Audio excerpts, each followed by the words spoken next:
parole, pour vous, c'est communication ou c'est différent? Ouais, parce que dans la parole, il y a quand même quelque chose où il y a quelqu'un qui parle, Ouais. ou même s'il Oui. est anonyme, alors que dans communication, on a souvent critiqué la communication moderne pour détruire justement la parole. Oui, non, mais moi je suis plus sur la notion d'une parole incarnée, donc une parole qui n'est pas simplement de la communication, qui est une parole Donc, qui est agir en même temps et qui implique toute la personne. C'est-à-dire quand vous parlez, vous vous engagez. Vous voyez ce que je veux dire? C'est une oui, parole je action.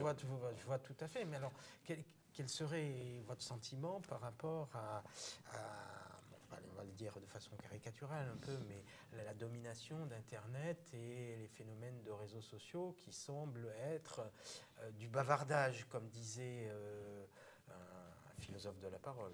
Ben, c'est une opportunité, c'est-à-dire que Pour vous, c'est une finalement, opportunité, tout mais dépend de ce qu'on va en faire. Ça n'est pas, évidemment, Oui, en soi, D'accord. il n'y a pas de... je veux dire, la technique n'est pas a priori bonne. Elle est... toute créature n'est ni bonne ni mauvaise a priori. Hein. Simplement, c'est finalement par un processus, je dirais, de sanctification qu'elle advient, qu'elle contribue à cette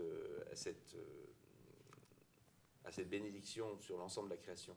Et pour ça, il faut que justement, on passe finalement, pour ce qui concerne Internet, à du bavardage à un moment donné, la mise en relation réelle de gens qui contribuent à quelque chose qui est de l'ordre du bien commun.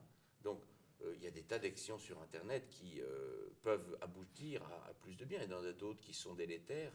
Et je pense que de ce point de vue-là, on est devant toute logique, on est devant le bien et le mal, et ça, je pense que ça a toujours fait partie de la création.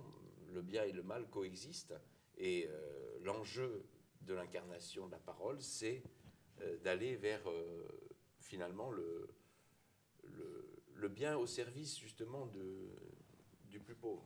Pour moi, si vous voulez, la parole incarnée, c'est celle qui est au milieu des décombres d'un tremblement de terre, c'est celle qui est au milieu d'un camp de réfugiés, hein, et qui est au milieu d'un hôpital.